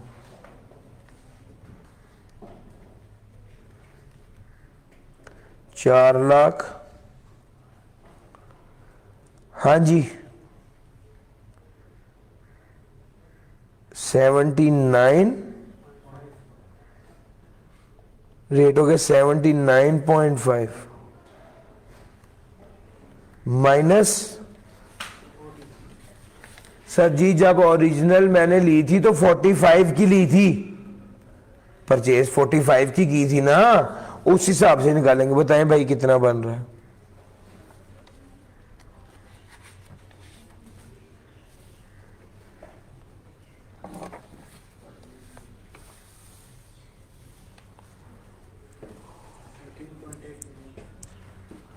अच्छा 1 मिनट ठहरना यार, ये पूरा 4 मिलियन ही है। पिछली बार जब मैंने कैलकुलेशन की थी तो पूरे 4 मिलियन की थी, तो इस बार भी पूरे 4 मिलियन की करूंगा। आप ठीक कह रहे हैं, ये 40 आएगा। अब सुने क्यों। आमतौर पे ऐसा होता है कि 4 मिलियन में से 1 मिलियन, 4 लाख में से 1 लाख पे करना था तो मैं 1 लाख को करता था, लेकिन अब ये पूरा 4 लाख ही है, तो फिर मैं इसको जो पिछले साल से इस साल का डिफरेंशियल है वो लूंगा। जी बताइएगा। 15.8। ये फॉरेन एक्सचेंज लॉस है, ये कॉस्ट में ऐड हो जाएगा। जी बताइएगा। अब WDV कितनी हो गई?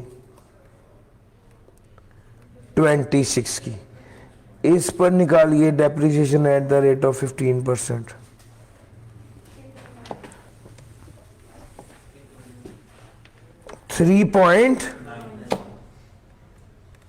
यार मेरी बात पिक कर रहे हो?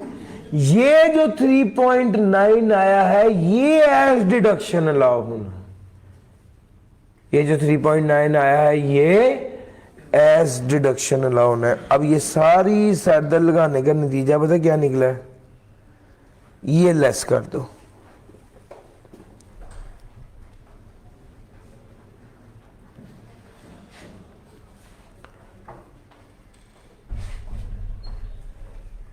डेप्रिसिएशन ऑफ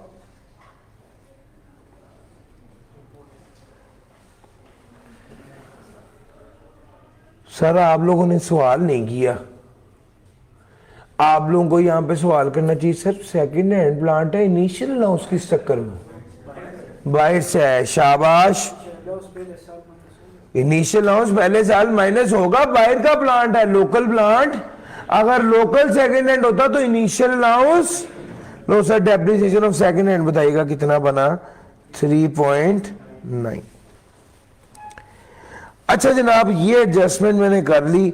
अब बैड डेट रिकवर की बात करता हूं, तो सबसे पहले अदर इनकम में बैड डेट रिकवर 16 मिलियन के क्या हो गए हैं? रिकवर हो गए हैं। अकाउंटेंट ने क्या एंट्री की होगी? 16 मिलियन से इनकम बढ़ा दी होगी। तो पहला काम तो मैं ये करूंगा, bad debt recovered 16 million less करूंगा। पहला काम तो ये करूंगा, और फिर उसके बाद मैं दूसरा क्या करूंगा? A माइनस बी का फॉर्मूला लगाऊंगा। A minus B, what is A? Bad debt recovered minus B क्या है? Actual minus allowed, 30 minus 10। जी बताइएगा कितना बना? 4 बना, वो भी माइनस में। तो ये क्या है? बैड डेट है। यहां पर भी लेस लिख देता हूं। अच्छा जनाब, ये हो गया। उसके बाद आ गया अदर इनकम में क्या शामिल है? कैपिटल गेन शामिल है। आपको पता होना चाहिए कैपिटल गेन तो बिजनेस का हिस्सा है ही नहीं। इसको क्या कर दो? 40 को, इसको तो यहां से निकालो ना। कैपिटल गेन को तो यहां से लेस करो। कैपिटल गेन मैंने लेस कर दिया, अब लेस करके किधर डालना है? कैपिटल गेन मैंने लेस कर दिया यहां से, इसको मुझे अब अलहदा से वर्कआउट करना पड़ेगा। मैं साथ एक काम और कर देता हूं ना, टैक्स डेप्रिसिएशन। 1 मिनट।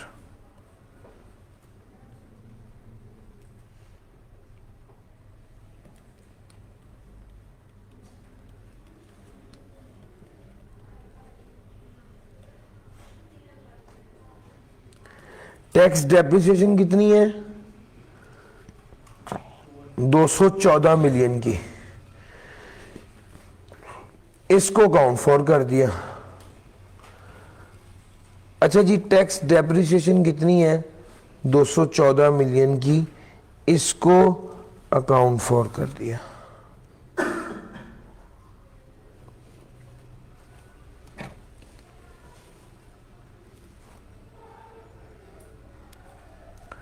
जी, ये जब सारी एडजस्टमेंट्स मैंने कर ली, अब हमारा आ जाता है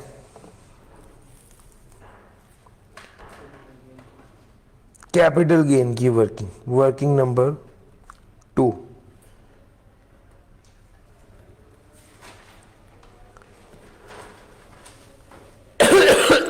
अगर मैं कैपिटल गेन की बात करूं तो मैं कैपिटल गेन को दो हिस्सों में तकसीम करूंगा। एक कैपिटल गेन है 20 मिलियन का शेयर ऑफ लिस्टेड कंपनी से जो कमाया, और एक कैपिटल गेन है 8 मिलियन का जो मुदारबात सर्टिफिकेट से कमाया। ठीक हो गया। और एक तरफ एनटीआर है। चलो मैं एक काम करता हूं, मैं कैपिटल गेन की बात करता हूं। अच्छा जी, कैपिटल गेन सिक्योरिटीज,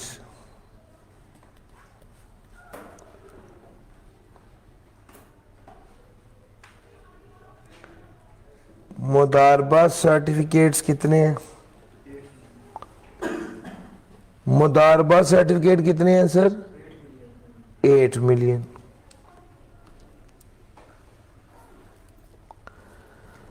अच्छा जी, दूसरे लिस्टेड कंपनी के कितने शेयर्स हैं? लिस्टेड कंपनी से कितना गेन है? 20 मिलियन का।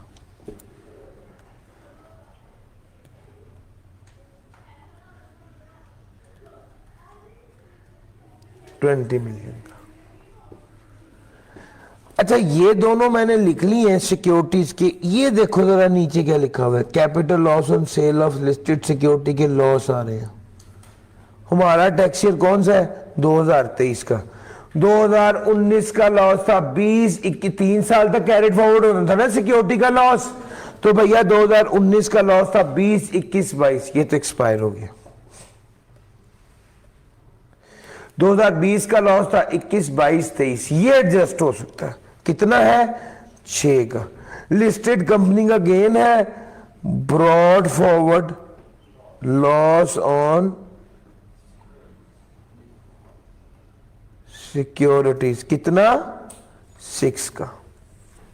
इसको एडजस्ट कर दिया, ये पीछे कितना आ गया? 14 आ गया। सिक्योरिटीज का सीन ये हो गया सर। 8 सर्टिफिकेट्स हैं, मुदारबा सर्टिफिकेट है, और ये 14। उसके बाद आ गया हमारे पास एनटीआर वाला, यानी अदर कैपिटल एसेट्स का। यहां पर मैंने सिक्योरिटी लिखा, दूसरे नंबर पे लिखता हूं other capital assets. Other capital assets के हवाले से गेन कितना है? 12 का। यहां पर लिख दिया 12 मिलियन। कोई लॉस है सर? ये 9 मिलियन का कैपिटल लॉस है इंश्योरेंस क्लेम का। इसको क्या करना है? एडजस्ट करना है। लॉस ऑन इंश्योरेंस क्लेम कितना? 9 मिलियन। पीछे कितना रह गया? 3 मिलियन। तो भैया ये अदर कैपिटल एसेट्स का गेन है। ये एनटीआर है, ये भी सेपरेट ब्लॉक आइटम है, यहां पर ये भी सेपरेट ब्लॉक आइटम है। और मेरे साथ चल रहे हो? मैं हर स्टेप पे आपको बताता जा रहा हूं। सर जी, कैपिटल गेन की सारी स्टोरी मैंने सुन ली। 8 और 14, 22 और 3, 25। सर मेरे पास इसके अलावा और कोई एडजस्टमेंट नहीं रह गई। हाँ, कैपिटल गेन की कोई एडजस्टमेंट नहीं रहेगी। चलो मैं कैपिटल गेन को तो फारग करूंगा।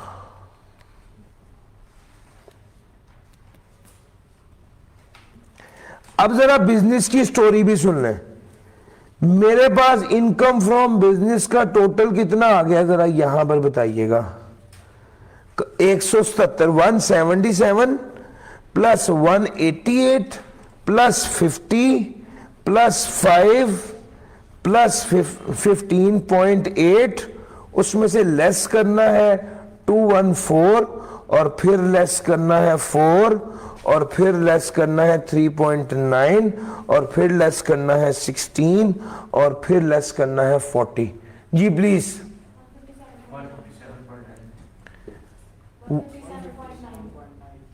157.9 यार एक चीज और है, इसको अकाउंट फॉर करना चाहिए। एक मिनट में आपको बताता चलो। हाँ ये देखो, लॉस कितना है, 9 मिलियन का लॉस है जो अदर इनकम में शामिल हुआ है। सर ये कैपिटल लॉस है, इसको अदर इनकम में शामिल नहीं करना चाहिए था। ये तो क्या, ये इसने इनकम फ्रॉम बिजनेस में से 9 मिलियन का लॉस एडजस्ट किया हुआ है ना, तो हम क्या करेंगे, बिजनेस में माइनस किया हुआ है तो बिजनेस में ऐड कर देंगे। Capital loss on insurance claim, हाँ एक ये वाली एडजस्टमेंट कर लीजिए। उसने इसको लेस किया हुआ था, ये लिखा हुआ सर उसने, ये अदर इनकम में ये शामिल है, ये शामिल है और ये वाला लॉस शामिल है। इस लॉस को भी रिवर्स किया तो ऐड कर दिया, कैपिटल गेन को रिवर्स किया तो मैं यार किया ना आपने, कैपिटल गेन को रिवर्स किया तो माइनस किया, लॉस को रिवर्स करेंगे तो ऐड करेंगे। सर जी 157.9 के अंदर भी 9 ऐड करेंगे तो ये कितना बनेगा, 166.9। लो सर ये आपका इनकम फ्रॉम बिजनेस आ गया। अब पहला काम ये करें कि ब्रॉड फॉरवर्ड लॉस है 52 का, स्पेकुलेशन का लॉस तो स्पेकुलेशन के साथ ही एडजस्ट होगा, चलो इसको तो साइड पे करो। और पीछे है अनएब्जॉर्ब डेप्रिसिएशन, तो पहले तो ब्रॉड फॉरवर्ड लॉस एडजस्ट होगा। कितना है सर, 52 का ब्रॉड फॉरवर्ड लॉस एडजस्ट हो गया 52 का। पीछे कितना रह गया, 114.9। आपको मैंने कल के दिन में एक असूल बताया था अनएब्जॉर्ब डेप्रिसिएशन का। अगर income from business after adjusting business loss 10 million से ज्यादा हो और अनएब्जॉर्ब डेप्रिसिएशन भी हो, तो ये वाला इनकम फ्रॉम बिजनेस का 50% अनएब्जॉर्ब डेप्रिसिएशन इन दोनों में से जो लोअर होगा उसके साथ यार पढ़ाया था, कल पढ़ाया, यही सेम बात ये लिखी हुई है। यहां पर 50% ले लो ऑफ इनकम फ्रॉम बिजनेस, कितना आया 57.45, और दूसरा क्या ले लो 168 ले लो, इसमें से लोअर ऑफ ये और कौन सा एडजस्ट होगा, 57.45 एडजस्ट हो जाएगा। बकाया कितना रह गया, 57.45 रह गया। और भाई मेरी बात समझ आ रही है, ये 57.45 अब जो रह गया है ये टैक्सेबल होगा, और इसको फिर हम 57.45 को एडजस्ट कर देंगे। भूल ना जाना 168 में से 57.45 का अनएब्जॉर्ब डेप्रिसिएशन में से ये एडजस्ट हुआ है, बकाया अभी वो भी रहता है। लो सर कैपिटल गेन भी हो गया और इनकम फ्रॉम बिजनेस भी हो गया, बस यही एडजस्टमेंट है, इसको टोटल कर दीजिए। कोई एफटीआर एग्जेम्प्ट इनकम नहीं है, इसको टोटल कर दीजिए तो ये टोटल इनकम बन जाएगी 82.45। इस टोटल इनकम में से देखिएगा separate block item FTR exempt कोई तो नहीं है, सेपरेट ब्लॉक आइटम है, सिक्योरिटीज वाली सेपरेट ब्लॉक आइटम ही है ना, ये भी सेपरेट ब्लॉक है, ये भी 8 और 14, ये 22 सेपरेट ब्लॉक आइटम है, इसको लेस कर दीजिए, कोई ज़कात नहीं है, तो यही क्या बन जाएगा, टैक्सेबल इनकम बन जाएगा। जी बताइएगा कितना है, 60.45।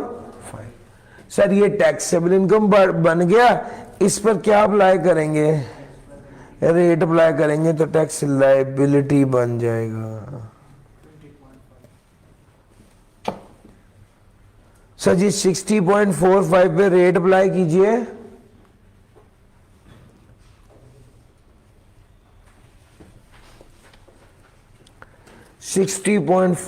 पे रेट अप्लाई कीजिए, 20 पॉइंट देखना यार, एक दो स्टूडेंट्स कंफर्म कर दें तो बेहतर हो जाएगा। एक दो स्टूडेंट ने 20.52 का है जी, और भी कोई बताएं।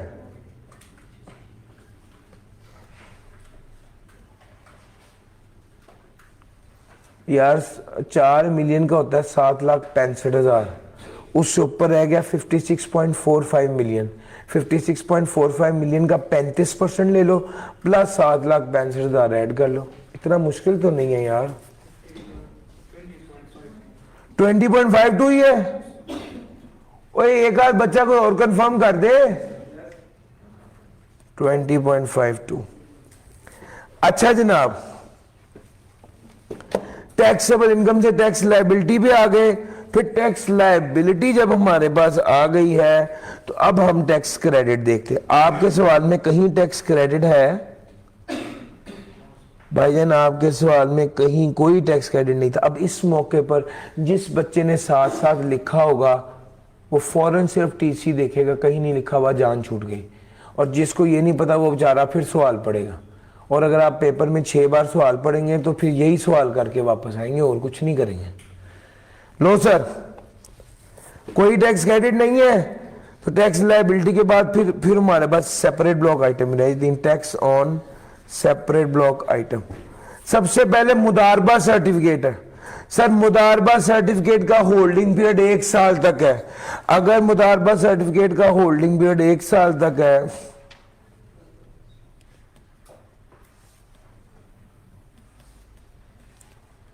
इसका 15% लगेगा। Holding period up to 1 year. जी 8 का 15% ले लें, 1.75। अब जाहिरी बात है 10 जुलाई 2022 है, 10 जुलाई 2000। अब जरा आगे आ जाए, उसके अलावा कौन सा है? लिस्टेड कंपनी है, लिस्टेड सिक्योरिटीज। सॉरी सर जी 8 का 15% लेना, जितना भी आएगा बता दें। सॉरी भैया 1.2। लिस्टेड सिक्योरिटीज का बताइएगा। लिस्टेड सिक्योरिटीज पर था 14। अब रेट कितना लगेगा? होल्डिंग पीरियड देखिए सर जी, ज्यादा है ना, 2019 है, 1 जुलाई 2022 से पहले खरीदा होगा तो 12.5%, 12.5% कीजिएगा, 1.75 लिख दिया सर। मुदारबा भी आ गया, लिस्टेड सिक्योरिटी भी आ गई। अब पीछे क्या रह गया है यार? कोई अब कुछ डिडक्शन नहीं करनी, कोई टैक्स क्रेडिट कहीं पर भी नहीं आया। चलो फिर अल्लाह का हुक्म। सर इसको टोटल करके टैक्स लायबिलिटी बता दीजिए। 23.47। लो सर 23.47।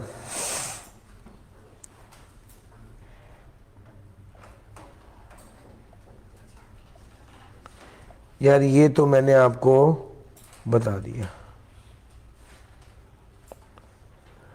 अब इसने अगला पार्ट इसका पूछा था determine the FBs remaining unutilised tax losses. Unutilised tax losses का क्या करना है? सर जी इसने जो लॉसेस का टेबल दिया हुआ है हम भी टेबल बना लेते हैं। Business loss, speculation business, unabsorbed depreciation, capital loss 2019 और 2020 का। सर जी एक काम करते हैं, ये ब्लैक यूज करते हैं। Business loss, speculation business loss, unabsorbed depreciation, और क्या था? कैपिटल लॉस, और आखिरी क्या था? 2019 और 2020। सर अमाउंट बताइएगा, बिजनेस लॉस कितना था? 52, 14, 168, 8 और 6। ये है brought forward loss. Adjusted during the year, और ये होता है कैरिड फॉरवर्ड, और ये होता है dead loss. Brought forward adjusted during the year, ना कैरिड फॉरवर्ड है ना डेड है। Speculation business adjusted during the year नहीं हुआ, कैरिड फॉरवर्ड हो गया, डेड नहीं है। अनएब्जॉर्ब डेप्रिसिएशन 168 की एडजस्टेड ड्यूरिंग द ईयर कितनी है? 57.45। बकाया कितनी रह गई? 110.55। 110.55।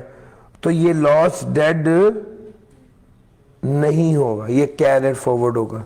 स्पेकुलेशन बिजनेस का लॉस भी कैरिड फॉरवर्ड होगा, अनएब्जॉर्ब डेप्रिसिएशन भी। Capital loss adjusted during the year नहीं, कैरिड फॉरवर्ड नहीं, डेड हो गया।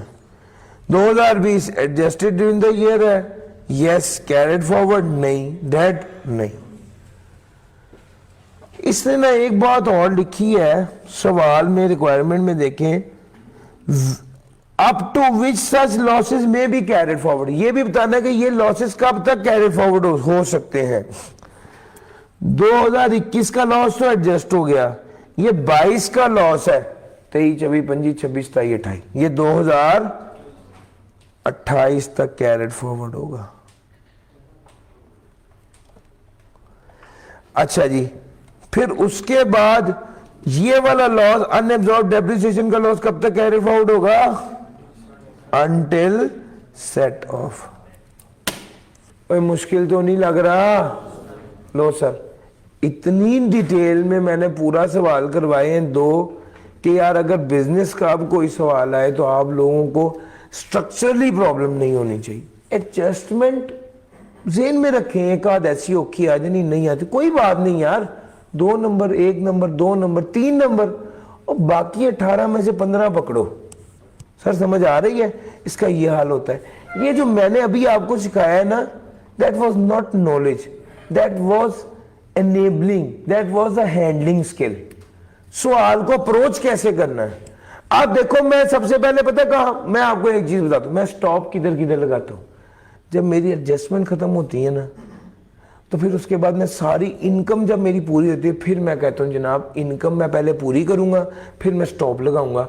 इनकम तो सारी सीधी हो गई, वहां पर मैं सारी इनकम को सीधी करके टोटल इनकम पे जाके मेरा पहला स्टॉप लगता है।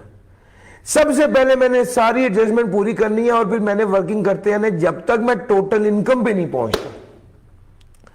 टोटल इनकम पे पहुंचा, और उसके बाद अगला स्टॉप मैंने लगाना है जब मैंने टैक्सेबल इनकम से टैक्स लायबिलिटी निकाल लेनी है। उसके बाद मैंने टैक्स क्रेडिट ढूंढने लग जाना, वो करना है।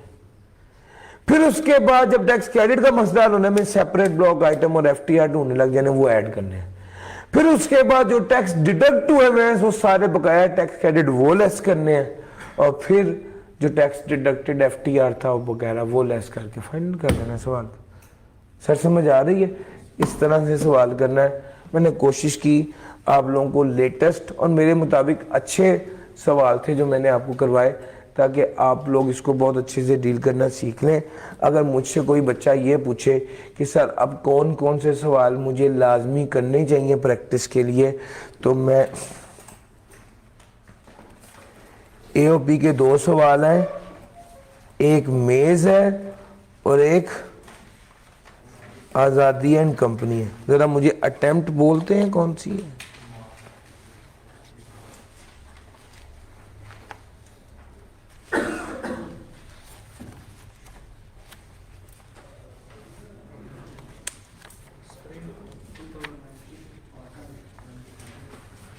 मे स्प्रिंग 2019 का सवाल है और आज़ादी एंड कंपनी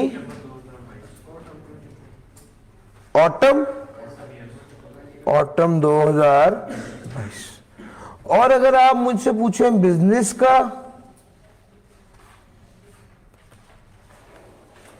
एक बात बताऊं, आप लोगों ने ये पढ़ ली, आप लोग ये क्लासेस ले रहे हैं, इसके बाद खुद मेहनत करने पे ज़्यादा जोर दें। ये क्रैश है, ये कंप्लीट हो गया, बस अब खुद पढ़ने पर ज़्यादा जोर दें। बिजनेस की बात करने लगा हूँ। बिजनेस के लिए क्वेश्चन नंबर 7 कतील वाला सवाल है, मुझे अटेम्प्ट बताइएगा।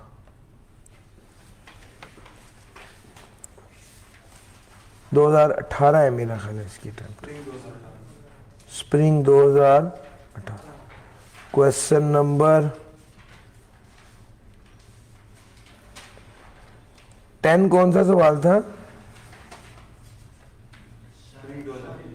शाहिद। चलो शाहिद को भी छोड़ो यार, आप कतील कर लिए तो शाहिद हो ही जाएगा। 12 की बात करता हूँ। 12 कौन सा है? असगर स्प्रिंग 2021 है। फिर उसके बाद क्वेश्चन नंबर 14 अब्बास है।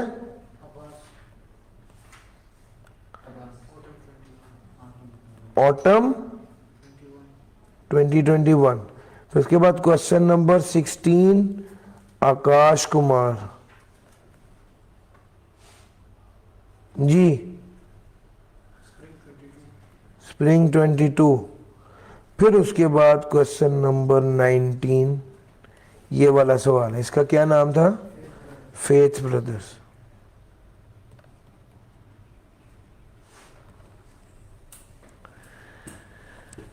ये था स्प्रिंग 23 है। लो सर, 5 सवाल कम से कम करने चाहिए। इसका भी बता दें, ये जो मैंने अभी आपको पहले कराया, इसका क्या नाम था? Sweet bakers. अटेम्प्ट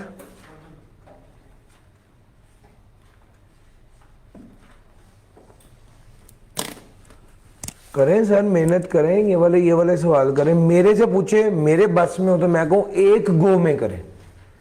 एक गो में एओपी के तीनों सवाल करें। आपके पास 2 घंटे 2.5 घंटे हैं टैक्स के लिए, एक बार बैठे एओपी के तीनों सवाल करें।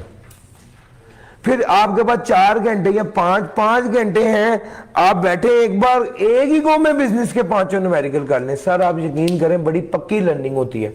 अब एक बार एक चीज गलत करते हैं, आप भूलने लगते हैं, अगले सवाल में वो एडजस्टमेंट दोबारा आती है, आप फिर दोबारा उसको करते हैं तो भूला हुआ फिर याद आता है। उसके बाद वो तीसरी बार करते हैं तो नहीं भूलता। सर एक गो में 5 घंटे लगाकर सैलरी के 6 न्यूमेरिकल, 5 घंटे लगाकर बिजनेस के 5 न्यूमेरिकल, 3 घंटे लगाकर एओपी के न्यूमेरिकल। मैं आपको बता रहा हूं कि ये 13-14 घंटे आप तरतीब से लगाएं इकट्ठे, यकीन करें 35 नंबर आपके पेपर में कहीं नहीं गए हुए। सर जरूरी है जी भाई, स्क्रीन जरा ऊपर कर दें सर इसकी। अच्छा जी, क्वेश्चन नोट करने, क्वेश्चन ये सर आपके सामने। अच्छा जी, नहीं सर इस पार्ट के लिए इतना ही था। इंशाल्लाह 10 मिनट बाद 15 मिनट की ब्रेक कर लें, फिर आते हैं और फिर हम डील कर रहे होंगे इंशाल्लाह 14, 15, 16 को। मैं कोशिश करूंगा मैं स्मार्टली मोस्ट इंपॉर्टेंट बातें जो है सिर्फ वो डिस्कस करूं और आप लोगों को बता दूं कि यार इस एरिया को रट्टा लगा लो। 10 नंबर 12 नंबर इसमें से लाजमी आने होते हैं। सिर्फ ये सिखाना मेरा मकसद है, किस किस एरिया को पक्का रट लो, किस एरिया को कैसे बताऊंगा कि यार आप लोगों को समझना याद रखना बड़ा आसान हो जाए। लो सर, थैंक यू जी इस पोर्शन ऑफ द लेक्चर के लिए। कैसा रहा वैसे, अच्छे से समझ आई है? थैंक यू जी। इंशाल्लाह मिलते हैं 15 मिनट